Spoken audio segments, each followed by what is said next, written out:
Well, good afternoon, everyone. My name is Stella Mayer, and I'm the Director of Alumni and Constituent Engagement at Wilkes University. It's my pleasure to welcome you all to the fourth installment in our Kernel Connections series. Kernel Connections are online webinars designed to bring lifelong learning opportunities to Wilkes alumni, no matter where you live, so you can tune in and connect with our distinguished faculty and alumni on a variety of topics. Our other webinars are available on our Wilkes Alumni YouTube channel. Today's webinar is being recorded and will be added to the channel as well if you'd like to refer to it later or share it with any friends or colleagues. And today's edition is titled Esports, More Than Just Video Games. So I'm excited to introduce our speaker today.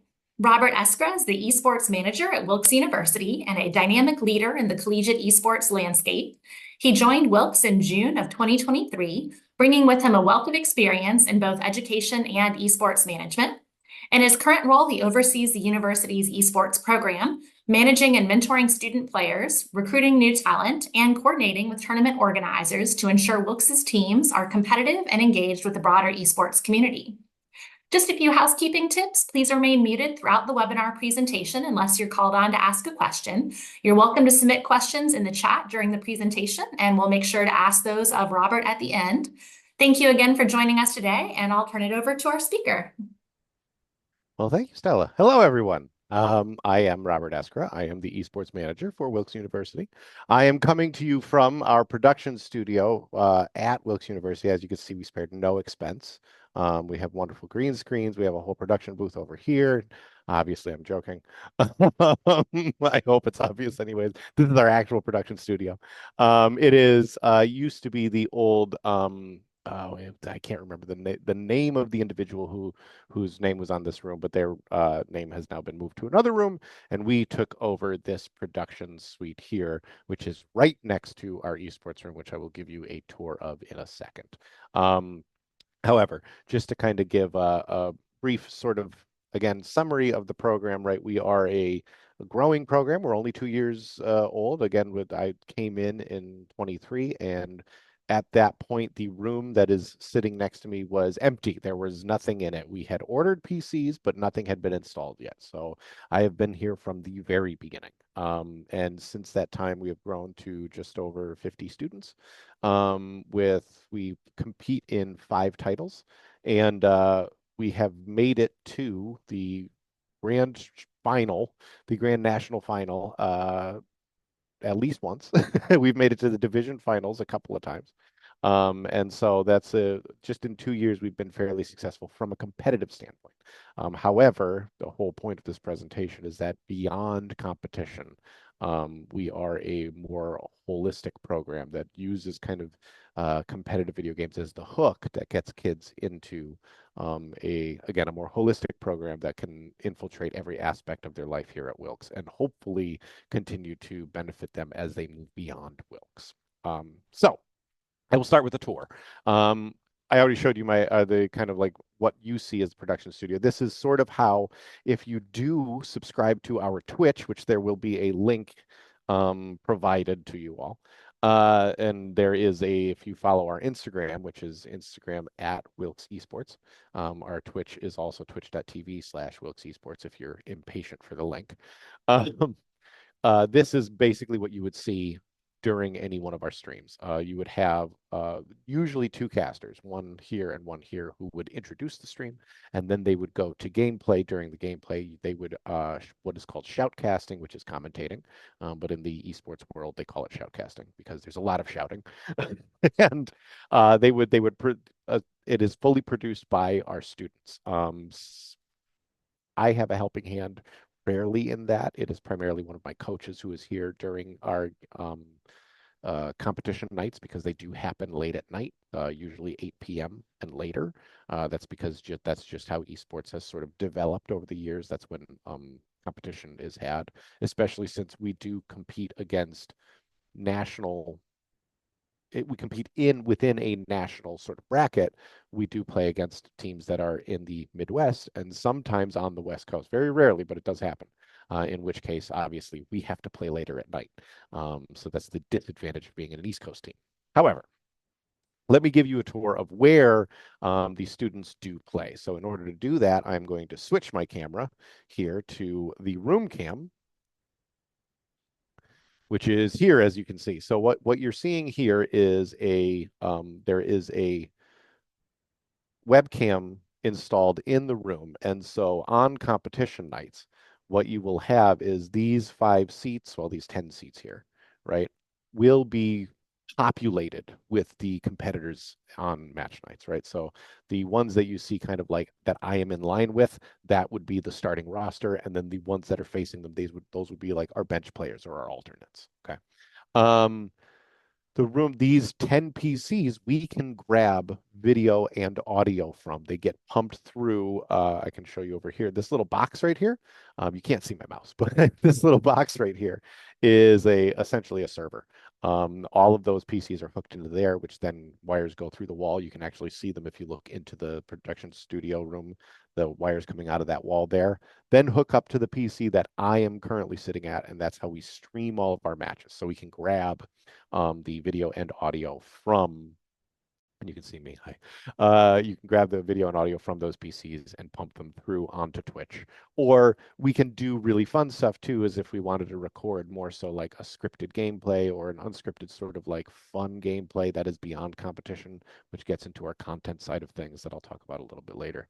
This is where we grab the video and audio from. Let me zoom out further. You can see the rest of the room because that is just sort of the competition side of things, right? We also have 6 more PCs here. These are older PCs in relation to the sort of 6 competition PCs. The competition PCs have, if you know anything about computers, they have 12th gen CPUs and 3070 NVIDIA GeForce 3070s as graphics cards, which are really good graphics cards. They are more than powerful enough to play everything that we compete in. They will keep for us for a number of years now. Whereas these PCs here are more of our casual PCs, and we call them casual in the sense that they are primarily used by our students for like practicing or when they're just kind of like futzing around in one of their games, or all of our players are allowed to have one casual game, a game that they don't compete in, downloaded on any of the PCs. And they can download them on these PCs because the graphics cards on these are 1080s, which are 2 generations behind the competition PCs. Still more than powerful enough to run any game that is on the market today. Maybe not at the highest settings, but still pretty good. Over here, you see a bunch of old TVs. And that is because, well, let me start with the reason those old TVs are there is because over in this station here, this is our Nintendo Switch Super Smash Brothers station. Okay. Um, Super Smash Brothers is a game that is primarily played. It's a Nintendo game, so it has to be played on a Nintendo console. You can't play it on PC. You can if you get into piracy, but we don't do that. This is primarily the station where Super Smash Brothers is played.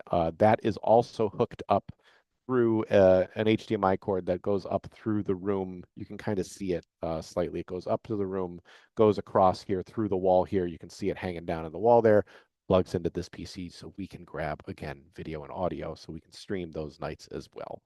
The reason for the older TVs in the room is because we, this camera is a little hard to control. I apologize.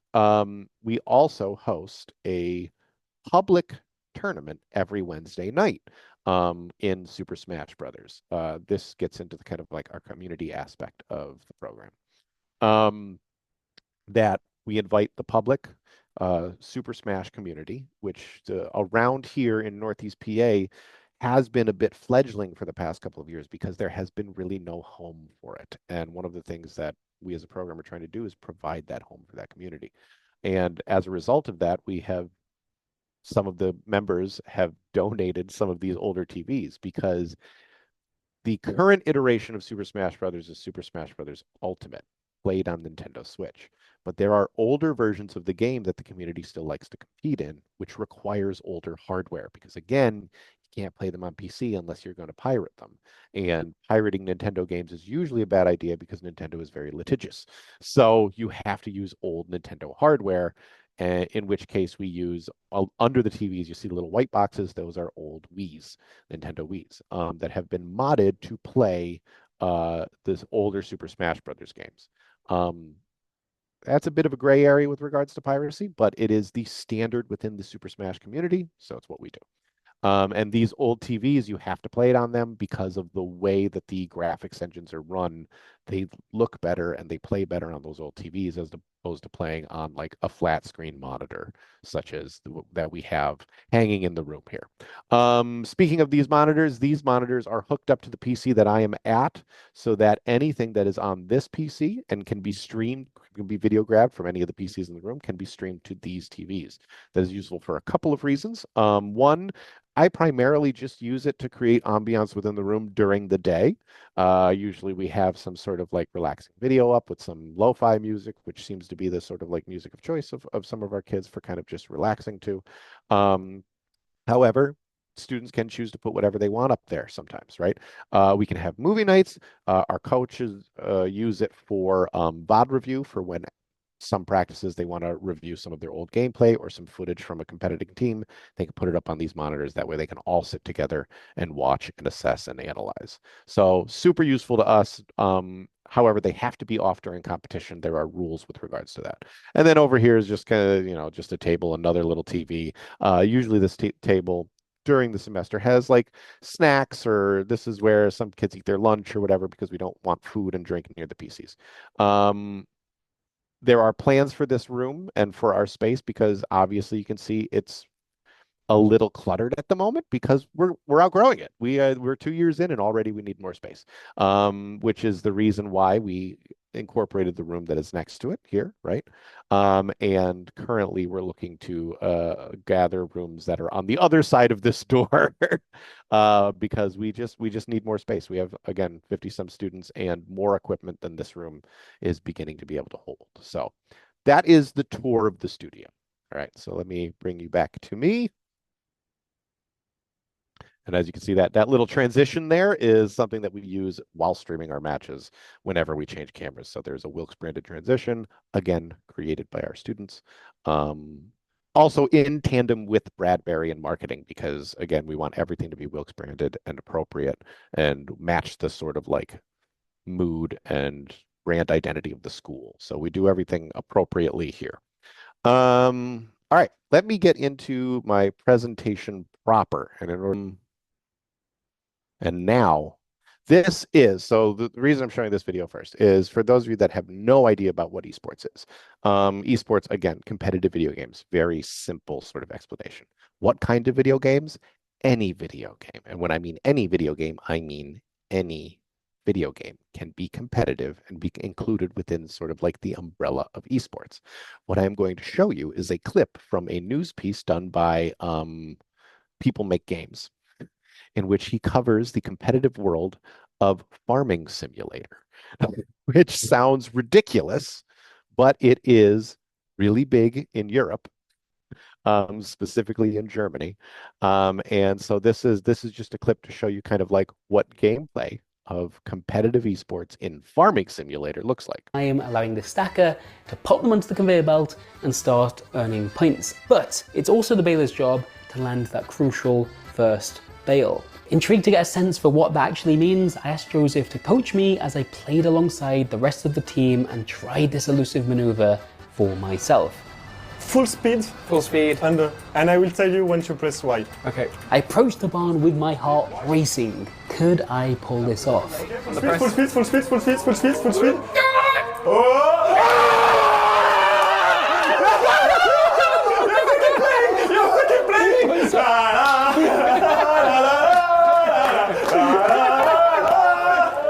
So like I said, anything can be esports, right? Competitive farming simulator, right? That's one of my favorite clips to show because it's so ridiculous, but it is something that honestly, I think in PA could take off because we have the farm show down in Harrisburg every year. And if we did like a competitive farming simulator gameplay during that, that would be great. Anyways, moving on. What is esports for us? So what do? We are, I like to incorporate it into 3 C's because when you're marketing something, you know, alliteration and ease of sort of memory thing using mnemonic devices is easy. Our esports program is focused on competition, content, and community. Not necessarily in that order, It depends really upon the semester. It depends upon what the students are because we are very student driven. Okay. Um, but competition again, obviously, because competitive video games is that hook that gets people in when they hear esports, they sort of want to do. However, not everybody who is interested in our program or who wants to be a part of our program necessarily wants to compete in esports. And as a result of that, we have these other aspects as well, content and community. Content because due to the nature of our setup here and all the particular skills that usually our members have, creating content is part and parcel with that. It is also how we can market our program. It is how we can get our names out there. It is how we can establish ourselves as sort of like a powerhouse in the sort of esports community. And then community is again because we want to be that powerhouse. We want to be the home for certain aspects. We want to connect with the other programs that are out there within the region, within the state, within the country. So let's just get into competition, and I will give you a rundown of the games that we play. Okay. First, we compete in Overwatch, Super Smash Brothers, Rocket League, League of Legends, Valorant, but that is not the limit, right? We can compete in anything beyond that as well. There is a policy within the program and within the school that we can add titles if as long as there is sufficient interest, as long as it meets certain standards and regulations. For instance, there has been a lot of talk amongst my program and within the community of adding 2 more games that they would like to see added. That is Rainbow Six Siege and Marvel Rivals.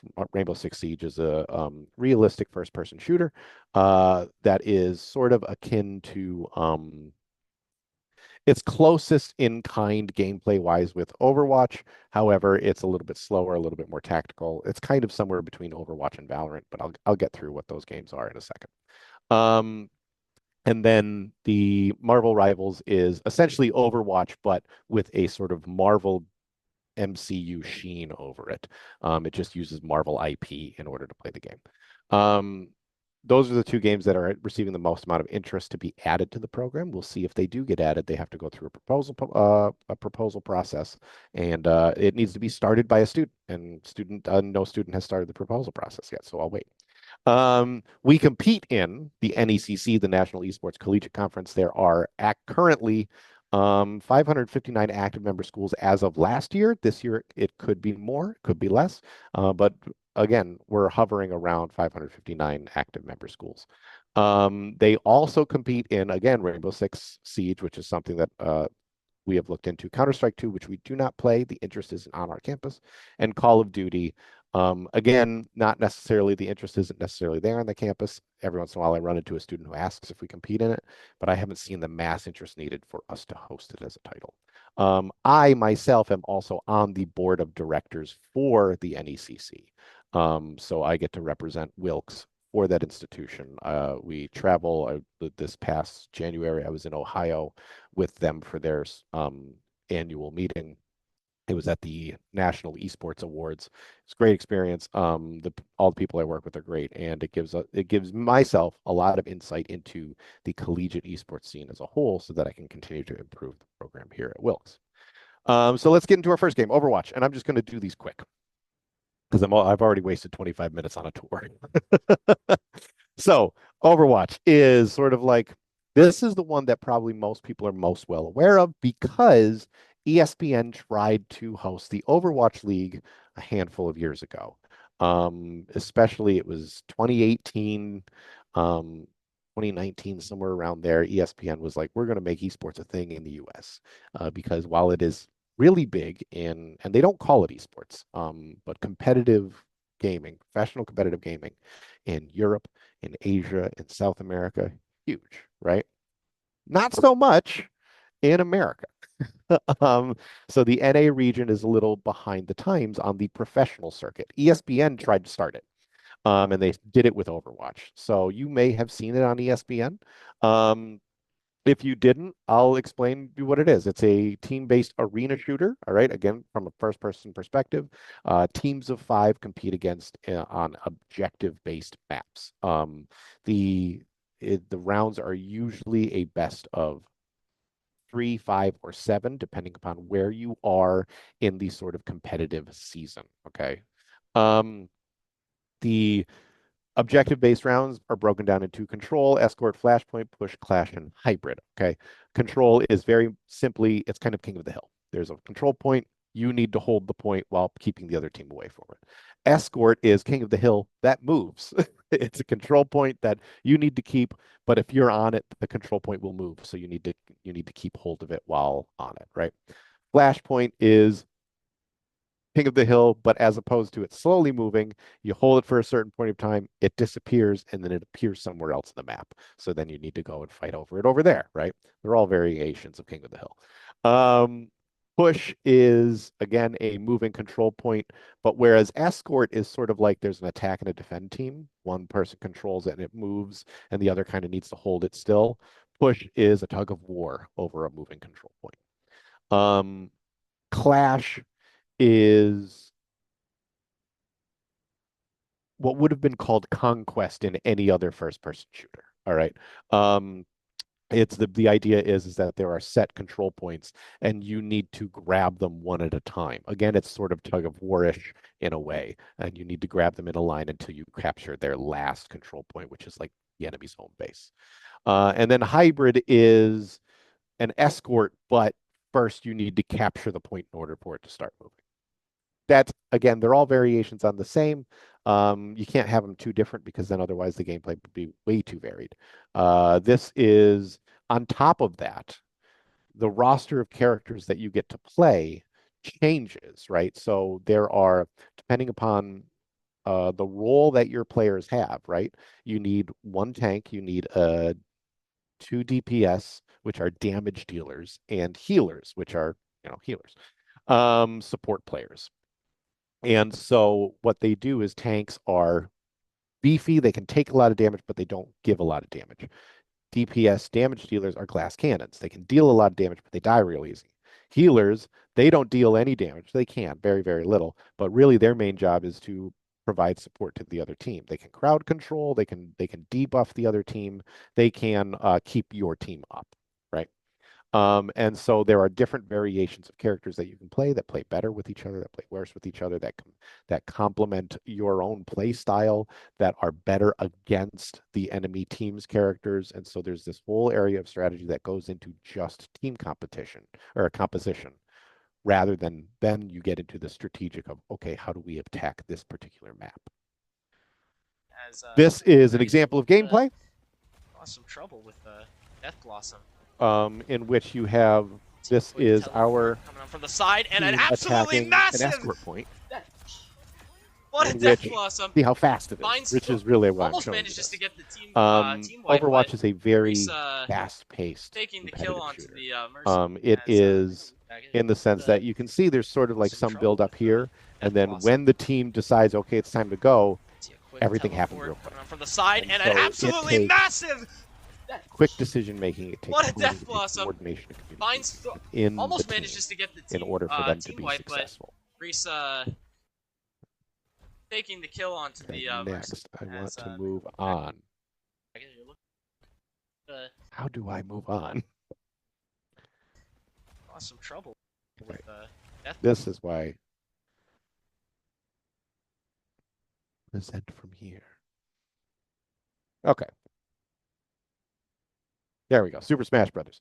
This one also fairly well known amongst non-gamers because it's an old game. Super Smash Brothers has been around since Nintendo 64. I used to play it when I was in grade school. And however, there have been new iterations every new console generation. Again, the current one is Super Smash Brothers Ultimate, played on the Switch.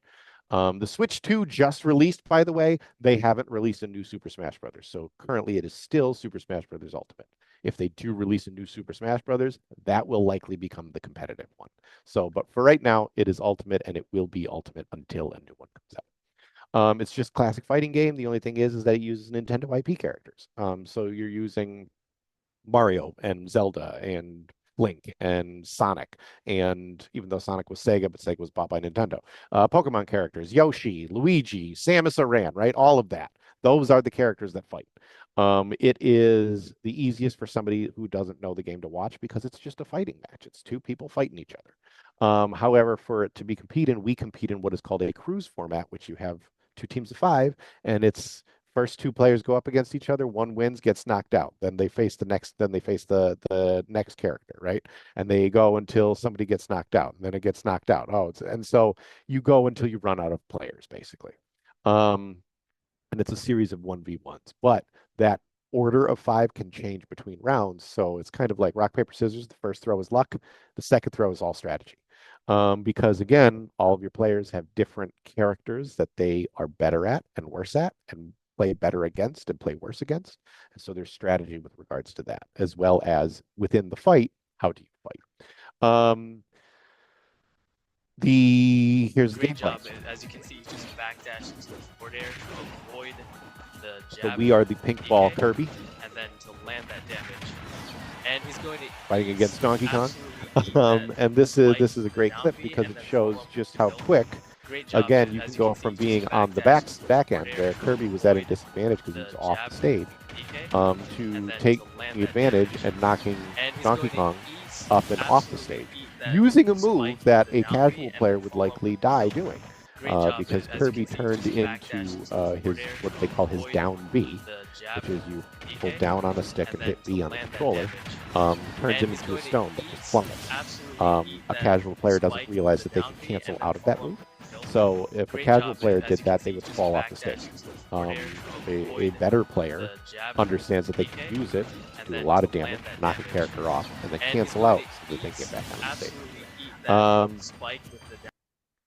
Rocket League is soccer with cars, specifically cars with rockets. So it's flying cars playing soccer. It's played in a 3v3 format. And this is, again, really easy for the casual observer to watch because it's just a soccer match. And it's really entertaining because there's cars flying through the air. But it's very, very, very difficult to play. Casually, again, you can pick it up and you can play it, and it's fun to play as a cat. But once you get into a competitive sense, then again, you're using a lot of the same terminology that actual soccer players use, being able to rotate and maintain sort of like a certain position within the field, ensuring that, most of the time a goal is scored not necessarily because you have one star player, but because the team works well together, but also because the players can control their cars really well. And the best way I can exemplify that is using this clip here. It's 1-0. What's the play? Let's stay 1-0 Wilkes University in blue, New Jersey City in orange. With 3 minutes and 29 seconds left into this game 3, Wilkes up by 2. They can close it out here. Barry with the own goal so far. So we are the purple cars.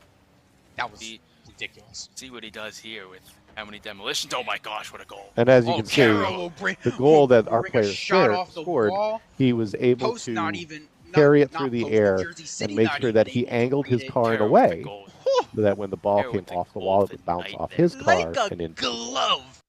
It's like math. It wouldn't surprise you to know that the kid who was playing that car is a mechanical engineering major.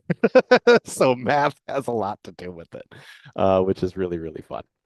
That being said, this Rocket League was one of our teams that they won their division title this past semester, and they made it to the national tournament for finals. However, they were knocked out, I think, in the third round, unfortunately. And unfortunately, that team we don't have with us because 2 of those teammates were graduating seniors, who were also, I believe, on the tennis team, if I'm not mistaken. So you have traditional athletes bringing their sort of like acumen to video games. A lot of traditional athletes like to play Rocket League, I've found. So it's a really interesting thing. Next, League of Legends. This is the hardest game to understand.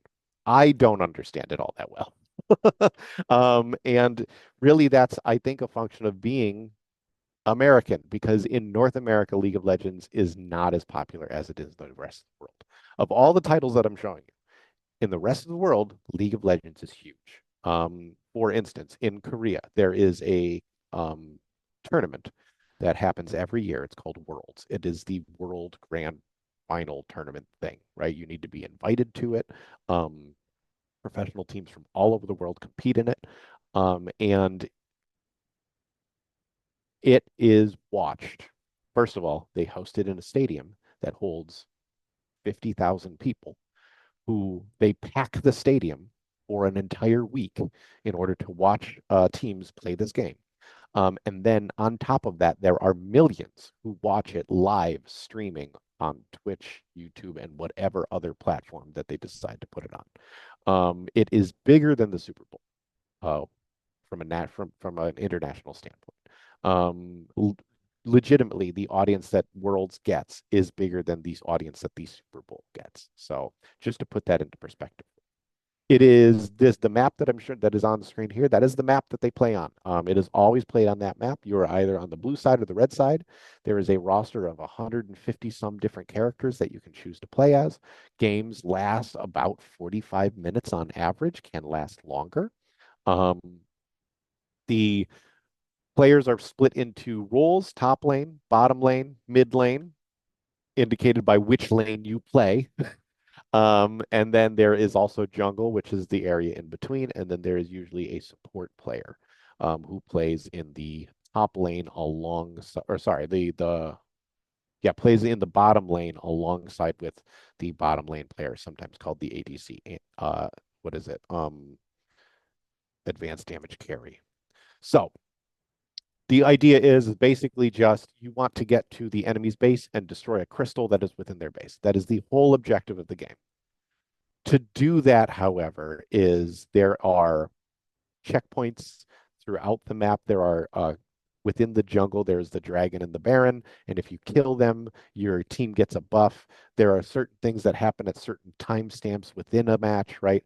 And so really, really good teams, most of their practice time will not be played practicing the game.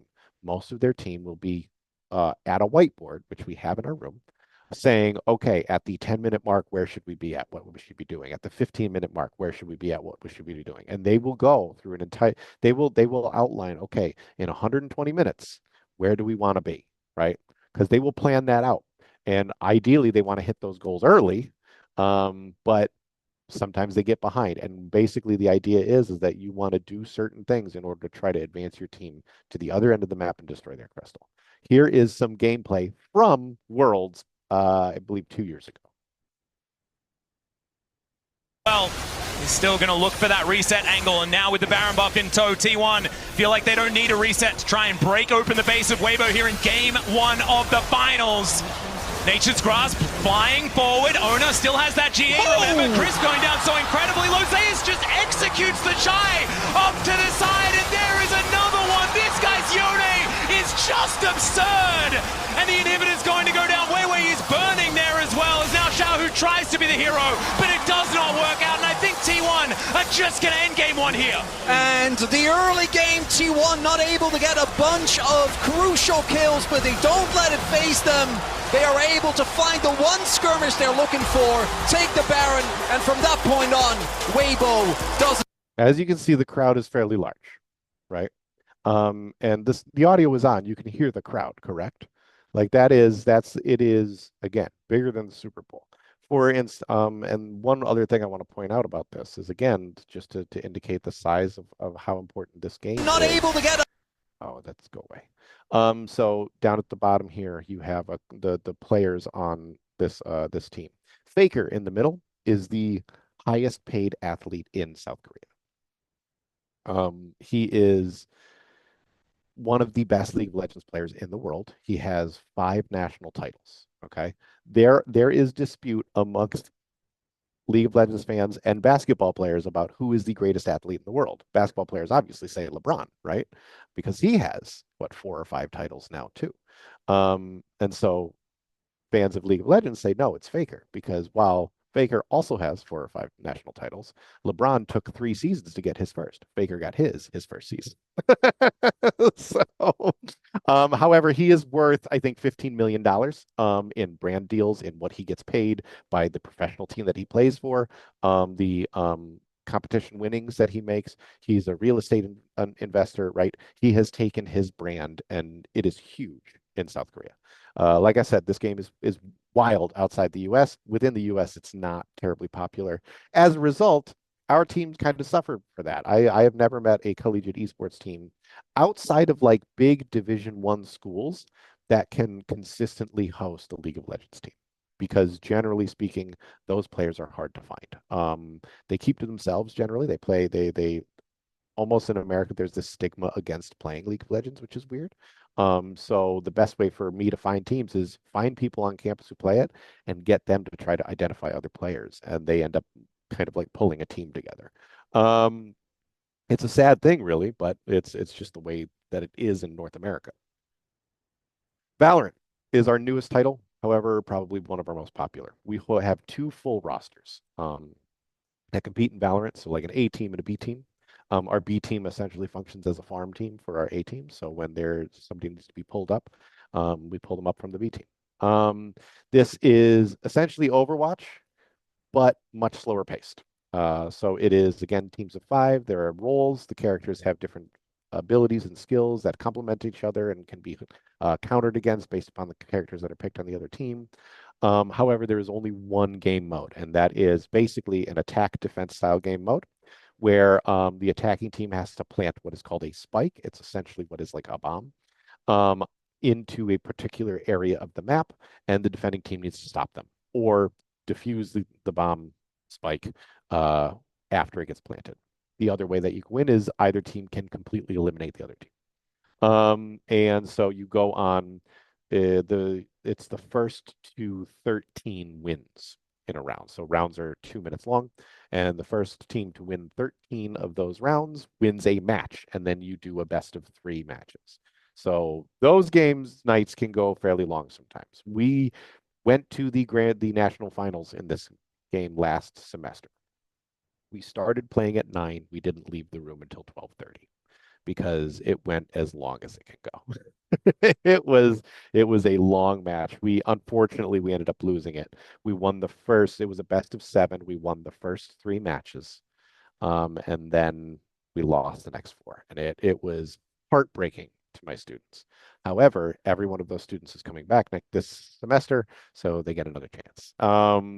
The downside, however, is that we play in NECC a competitive-based ranking system, and as a result of that, they actually may be placed into a higher division next semester because they did so well last semester. So we'll see how that goes. So stay tuned for that.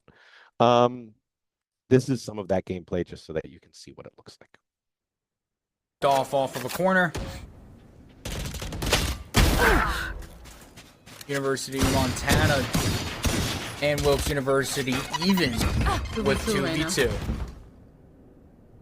This is pulled straight from doing a stack as Wilkes University will be up by 1. Lindy looking to flank. And definitely looking to plant spike right now, as Wilkes University will take advantage and plant spike as they have the numbers game. Additionally, the little ghost characters is only visible to us as spectators. Uber and Lindy holding down the fort as they only have really one side to push. And that is window of B. We're seeing KJ having much slower pace than Overwatch. Watching really fast, I remember. But this is because they only had one player left on the defending team, and we as attackers ended up eliminating the entire team and thus winning that round. That's just one round.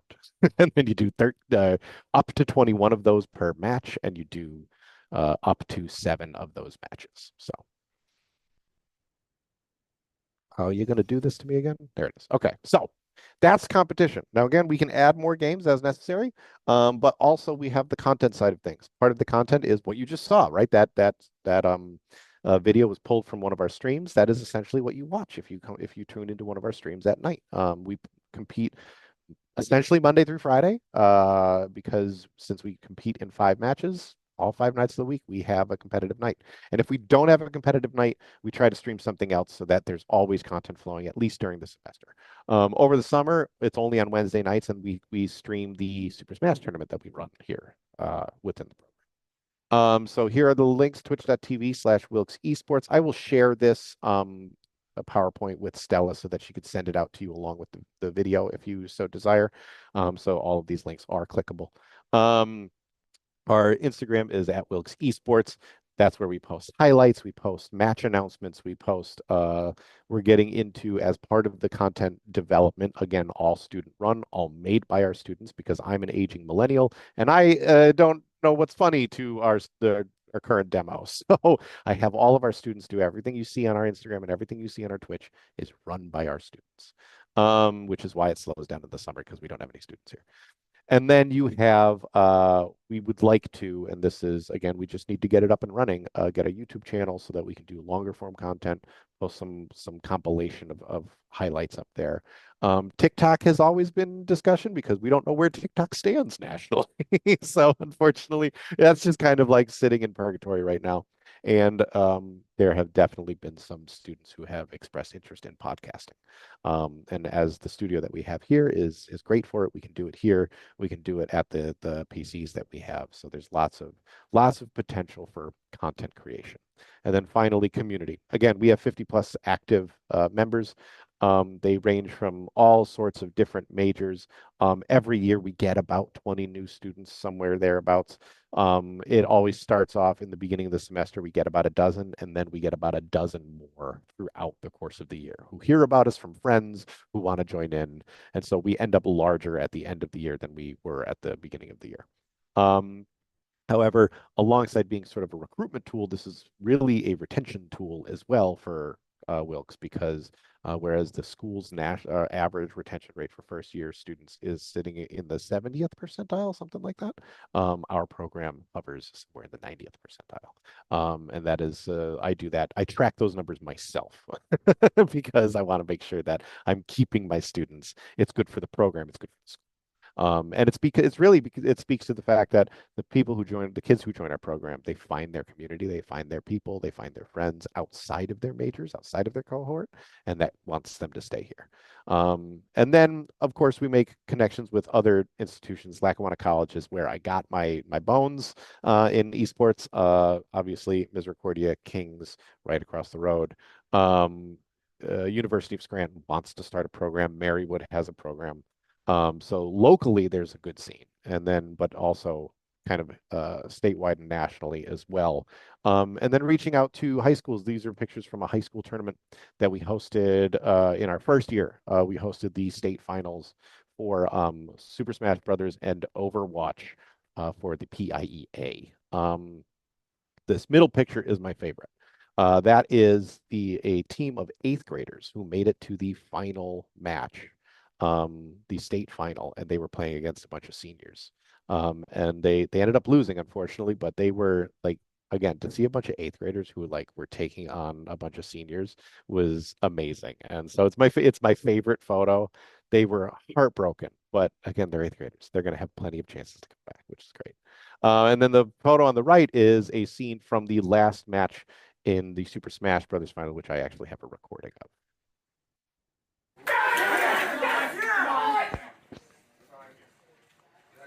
You can feel how intense the room gets.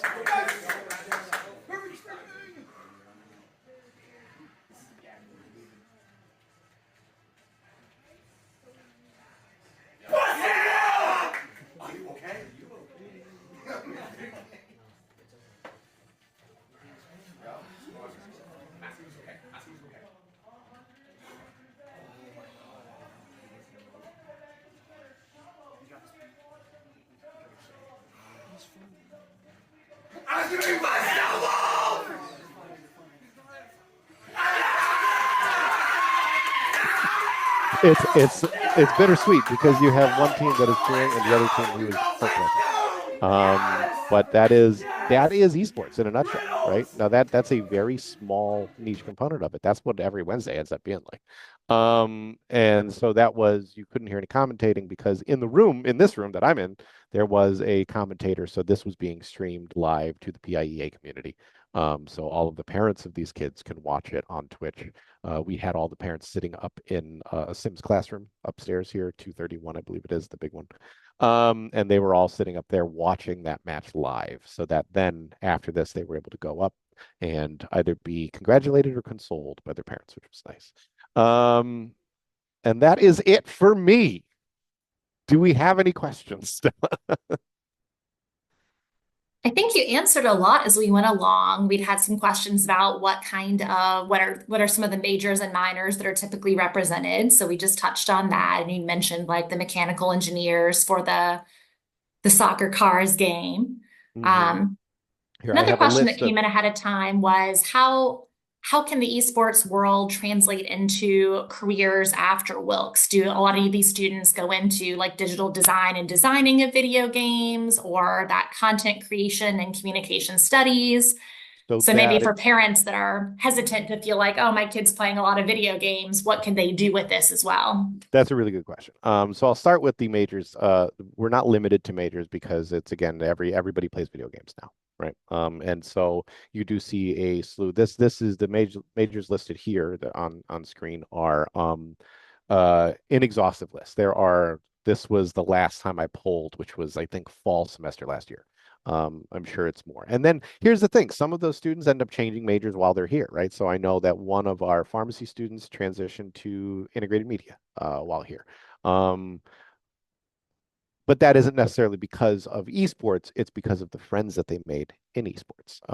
The girl, the student who she was pharmacy but she was a really talented artist. But much like most students who come, they think, oh, starving artist, I shouldn't go study art, but then made friends with a lot of integrated media students within the program, realized that no, it is a legitimate career field that I can get into, and decided to make that change.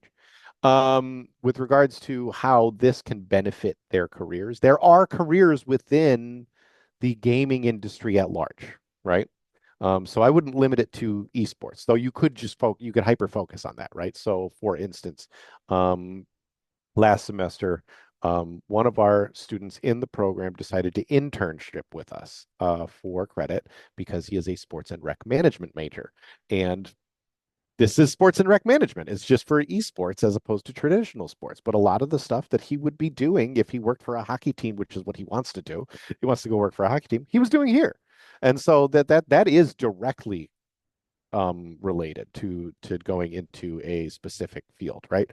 We also had an intern from Integrated Media who everything that you saw on Instagram this past semester, that was her. She's integrated media, so that she wants to get into PR and social media stuff and designing, and so that's what she did as an intern, right? And then she can carry that to anywhere, any sort of social media aspect, right? But within gaming as a whole, right? I started my career as an attorney, and now here I am managing an esports program, right? Again, but I could have stayed within the gaming industry as an attorney. Game companies need attorneys, right? They need lawyers. Really fun fact, Call of Duty needs to license all of the firearms that they use, because like Heckler and Koch and Beretta and all of them, they have copyrights on those firearms. And so if they want to make a firearm in game that looks like those firearms, they need to purchase a license, because Activision, which owns Call of Duty, was sued by the firearms industry. So that, like, you can get into game industry. This is the like a thing that you can really connect it to any major. But I would also say that the soft skills that you develop within this program greatly benefit just becoming a functioning adult and professional, because of the, again, coordination, communication, team building, all of that, management. It's just the soft skills that are developed within this sort of program absolutely benefit them out in the wild. And you mentioned that the program's been around for 2 years. You have some teams that are now graduating out.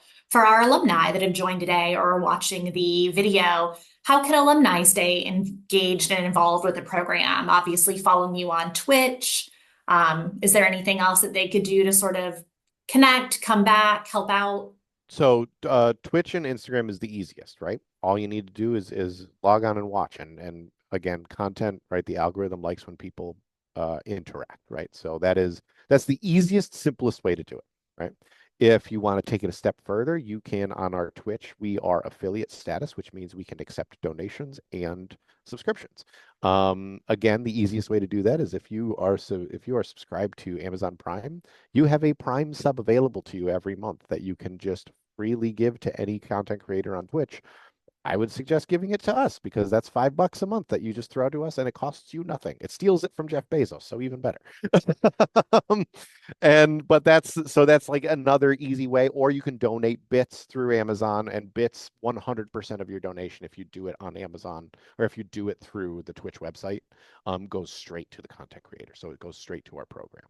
And bits, the smallest bit you can purchase is 1 bit, which is 1 cent. So again, like we're not asking for a lot. We don't like, however, you can contact me directly. My information is available to you. And I happily accept donations if that's something you want to do. Again, we're growing fast. We're running out of space, and eventually, like we're going to need more PCs and more room. So and that all costs resources, right? That being said, if you have ideas for stuff you want to see content-wise or communities that you want us to get involved with, we're happy to do that as well. So you just reaching out, or if you want to come and see the room or talk with me or meet some of the students, there is no limit to how you can interact or help the program grow. A lot of our traditional sports teams now have like alumni student matches where the alumni come back and play the students. Maybe that's something, as we continue to have more graduates for the program, we could have an alumni student Smash Bros reunion or something too down the road. And that's always great to get them back. If any of the alumni are skilled in any of these games, volunteer coaching as well. You could do that remotely as well if you're nowhere, because sometimes the benefit to having an outside perspective of somebody who has played the game and played it well, right? I am the first to admit that I am trash at all these games, which is why I manage the program and I don't coach it.